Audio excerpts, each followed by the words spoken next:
Sarah. For everything you've done to me. Sarah, I can't breathe. Lock her ass up! What? TikTok's most disturbing moment. This is Bukari, a Alright. 24-year-old TikToker who thought that her fame was enough to get her out of murder. She was living in the UK with her mother and father, Okay. who were originally from Pakistan, and they were a Muslim household. However, due to logistical reasons, Mahek ended up graduating from St. Margaret's Ward Catholic Academy. Alright, interesting parents. She went on to study fashion at Newcastle College, moving on to Manchester Metropolitan University. But before she finished her You see, honestly, her first mistake was moving to the UK. degree, she would drop out of university. Because Okay. during this time, she started blowing up on social media. Between Okay. Instagram, YouTube, and TikTok, the Yeah. highest number of followers is 120,000 on TikTok. And as her Alright. fame increased, so did her income. At just 24 years Tight old, shit. Mahek had more money than her own parents did. So she started Damn. adding them into her videos. Her mother Wait, I have more TikTok followers than that. I didn't make a single dollar off of TikTok. What type of shit do I gotta turn into a woman? in particular ended up playing a large part of her internet persona. It was an elite relationship that brought in more brand deals, and so they went from being a lower class family to one that was never worried about money anymore. She bought a new Audi and would brag about her new luxurious lifestyle. Her TikTok videos were the latest dances mixed with luxurious lifestyle content. What was Okay. blatantly obvious though was that Mahek was totally self-absorbed, and it seemed that her mother not only supported But then again, isn't every TikToker self-absorbed, huh? That's how they get the views. her persona, but also engaged in the hype of it. While Mahek was popular, she didn't have very close friends, and her mother filled that gap in her life. However, this also led to her mother being part of her social circle and mingling with a much younger crowd. Wait, where's your mom? Is her mom the one on the left? Oh, hell yes, nigga, let me get your mom. Where your mom at, nigga? In 2019, Mahek's mother, Ansreen, met a 21-year-old named Saqib Hussain. She started flirting online and slowly but surely made some sneaky visits to hotels, bars, and lounges. Wait, no, that's not very Muslim of you, though.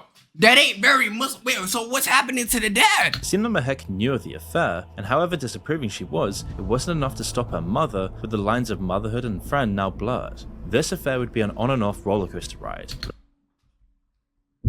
Chat, y'all telling y'all dad? I'm telling my dad what? Hell no. Not for you as a daughter. You're an L daughter, nigga. Nigga, you shouldn't even be allowing your mom to be sleeping with a 20-some-year-old dude. But after 3 years, it seemed that Ansreen ended it for good. Saqib was not happy about this. With a bruised ego, a broken heart, and an unwillingness to let her go, he begged and pleaded for her attention. And it ultimately led to nothing but more fame for the man who turned to a more threatening approach.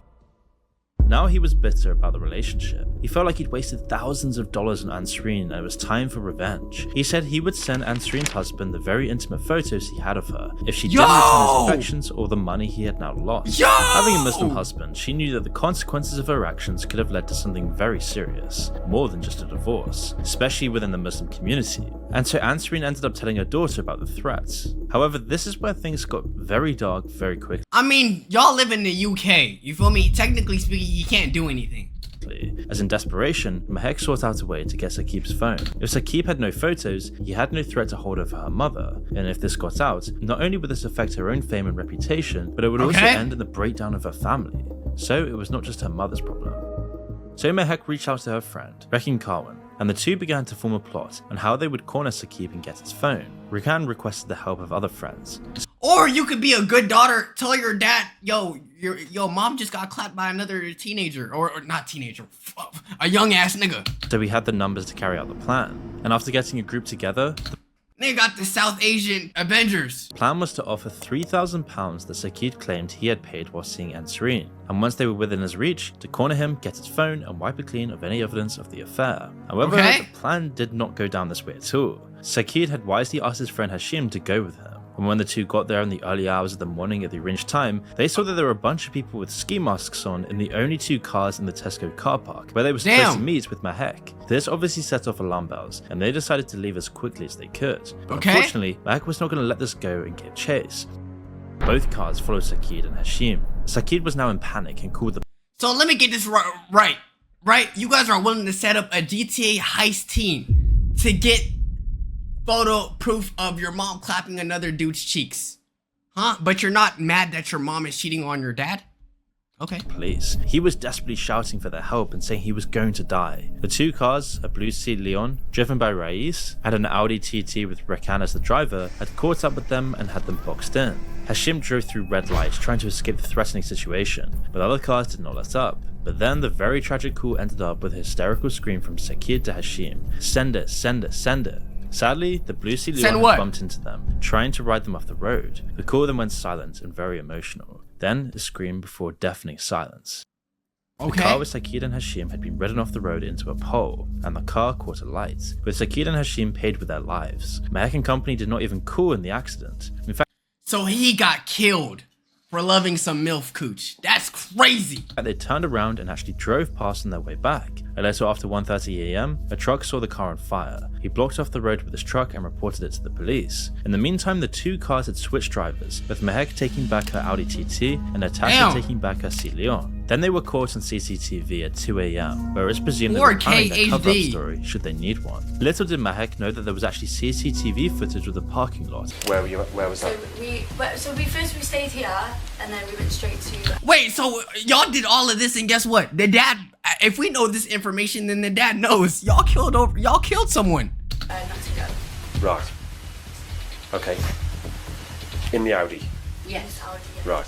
So the police brought both her mother and daughter to the Leicester police station, where they were arrested and questioned. Meg was then caught off guard once the police played the call to her, and then she broke down in tears as her plan fell apart. Even after being caught, she accused the deceased Sakir of being manipulative and a liar, taking no responsibility for her part in his death. Out of all of those involved, only Mohammed Patel went into the police station himself. Damn, he thick as hell, bruh. And told the police the full story, step by step, of what actually happened that night, Don't you including the snitch. decision to ram Sakir and Hashim off of the road in a conversation between Rais What do y'all think they offered him, chat? and Rakan on the phone while they were in the chase. This would be important as it revealed intent. Mohammed Patel was cleared of all charges, while the rest Curry, yo! Chill, bruh. were all caught and arrested. On August 4, 2023, 18 months later, Mehek and her mother were found guilty of 2 counts of murder. The drivers were also found guilty of murder, while Natasha and the friends were charged with 2 counts of manslaughter. And whilst this was pretty brutal, most of it took place off-screen, but the next victim wasn't as privileged.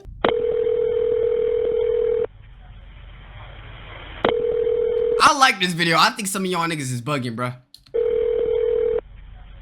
911, what is the location of your emergency? 4748 France Court. Is this a What police or happened? medical? My boyfriend is dead. Okay. Why'd you say that so regularly? I have a prediction. Sarah did it, bruh. Okay, send the line for the fire department. Do not hang up.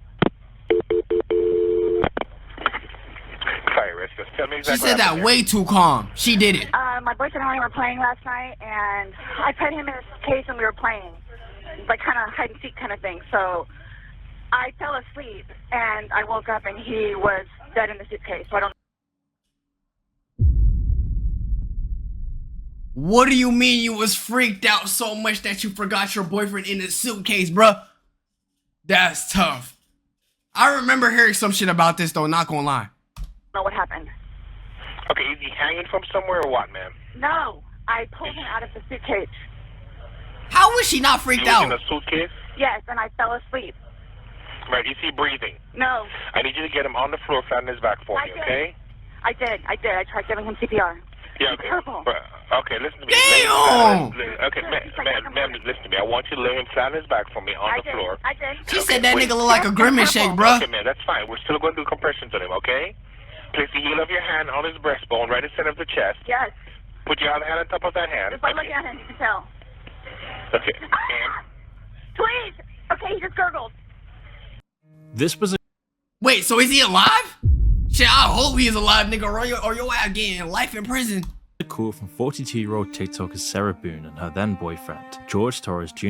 What They happened? got caught in a situation where her boyfriend was stuck in a suitcase after a drunk night. Okay. On February 24, 2020, the next morning, Sarah Boone called 911 to report that her boyfriend was dead. Sarah Damn. claimed to have nothing to do with the death. She and George got drunk on wine the night before.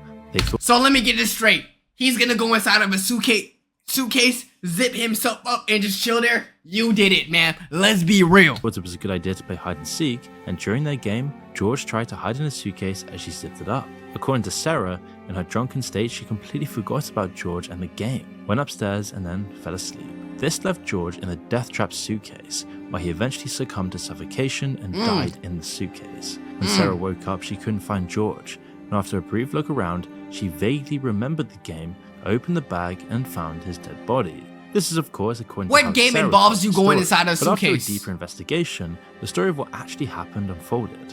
George had a history of domestic violence, and Sarah had reported it several times, during which time Sarah either dropped the Yo, bro. R.I.P. to you, but do you know any other pose except take like this nigga always coming up to the photo like do something else, bruh. Shit, you look the same in every one of these. charges or bailed him out herself. Copy and It was a paste ass love-hate mugshot. relationship that was clearly toxic. The story that she fed the police was so unbelievable and had so many flaws. So it was What'd no she say? surprise that the police's frowns led to some investigations. Okay. And what they found only confirmed their suspicions. Because believe it or not, Sarah was not even arrested the day she reported George's death. How? The reality is that she truly saw it as a drunken night ending in a fatal mistake. She felt that she didn't need to be accountable for this. Around the same time, this TikTok video went viral, while thousands of people thought it was just a funny prank on her boyfriend. Wait, the death was caught on TikTok? Oh hell nah, bruh. What you mean you going viral for dying? That gotta be the worst way to die, bruh. This was actually torture for the man inside, and his last terrifying moments of They were life. probably like, haha, look, man, he's stuck in the suitcase. He don't know what to do. Little did they know, bro, the dude's dying. This TikTok, of course, belonged to Sarah, and police found the footage of George asking, or rather begging, to be let out, while Sarah sat back saying, "For everything you have done to me." For everything you've done to me. Sarah, For everything you've done to me. Sarah, You. Sarah. Lock her ass up. What? They got this in 4K. You snitched on yourself. Fuck you. Sarah, Stupid. Sarah, All right, That's my P, bro. name. Don't wear it up. He's asking you for help. What? Sarah. I can't fucking breathe, babe. R.I.P. man. Seriously. This shit's sad. Yeah, that's when you do when you choke me. Sarah, He's in pain too. Sarah. Sarah, And you still recording? Are you serious? Sarah, I can't breathe, babe. Why are you That's on laughing? you. Sarah, I can't breathe. It's on you. Sarah, Real or ransom. Might want to give it for it extra. Because I got this. Sarah, Real or ransom. Sarah. Sarah, I can't breathe, babe. Oh. That's what I feel Sarah. like when you ching on me. Sarah, You. fucking breathe, Sarah. Yeah. Nah, she deserved to get life in prison. Matter of fact, death penalty. Do some shit. Get her out of here, bro. Get her ass out of here, dude.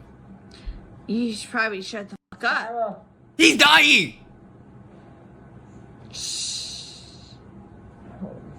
However, the police asked her to come to the station for some follow-up questions, and this is when they searched her phone and found the footage. Which, technically speaking, if you get caught in a suitcase, can you get yourself out? Like, no, right? Because the zipper is on the outside. Okay, yeah, you can't. I don't think you can. That Sarah claimed she didn't remember taking. In the interrogation, Sarah was not tearful, and talks actually about how they were working on their problems in their relationship, and that it made her happy that they were facing things together. She describes that particular day as a good one. She only breaks down when she says she misses him. Sarah explains that they were together too much, and that she wanted space. She also tells the police that George's ex-wife was a monster, and that he battled to get to speak to his daughter. When asked about the R.I.P. timeline of the events that evening, Sarah said they had done a puzzle and then listened to music, and then around 8 PM, they started to play hide and seek. She also says they were running out of places to hide. She said they had the suitcase out because they were intending to donate clothes, and Sarah admits that she only had access to her phone with facial recognition and a password. The police then ask if she remembers taking a video, and Sarah says no. So then they show the video, even though Sarah says she didn't want to watch it and is not really sure of how much more she could take. The police explain they can take the video as it is, but it's an opportunity for her to explain. At this point, the video is pretty damning evidence, and after telling her that they even have Alright, bro, you're yapping. What happened? breathe. And Sarah says, "I can't breathe when you cheat on me." This is no doubt malicious. George is pushing the suitcase trying to get out, and Sarah is claiming she never zipped it up all the way. Yeah, we Sarah understand. now realizes that she is in deep trouble. She Yeah. keeps telling the police that she had never intended to fall asleep, and that she thought he was crying wolf and asking to be let out. Later, Huh? What? You think you could just leave out of a suitcase? in the interview, they addressed the fact that one bottle of wine shared is not enough to be that drunk. So Sarah claimed that she wasn't drunk. She just fell asleep expecting him to come up soon. And Sarah's story just kept falling more and more Cap. apart as the police continued pushing her, addressing You want to go to a Diddy party, Sala? Why would you? Okay. each of the flaws in her story. Sarah would continue to stand by her innocence, saying that it was not intentional or malicious, but eventually Sarah would be charged with second-degree murder, and her sentencing date is December 11th, 2023. This murder didn't take much to figure out. Sarah How much clearly did had she some get? pent-up anger issues. How much she With get? George safely in the bag, so to speak, she got her power back and let her bitterness get the best of her. It's all about the motive. And How the much motive time did she behind get, this next bruh? crime is even more shocking. How much time did she get, bruh? You gonna do all that yapping? You not even gonna tell us how much time she got? How much? Okay, now it's set for May 3rd. Last month. Okay, apparently we don't know. Anyways, YouTube, that is TikTok's most disturbing moments. Kind of shame how people can murder someone and then it'll be caught 4K on TikTok. It's crazy. Don't kill your loved ones, okay? And please tell everyone if your parents are cheating on each other, okay? Join us on Discord, cancel on Twitch, make sure to subscribe, all that good stuff, man. Waxter for life. Love y'all, and peace.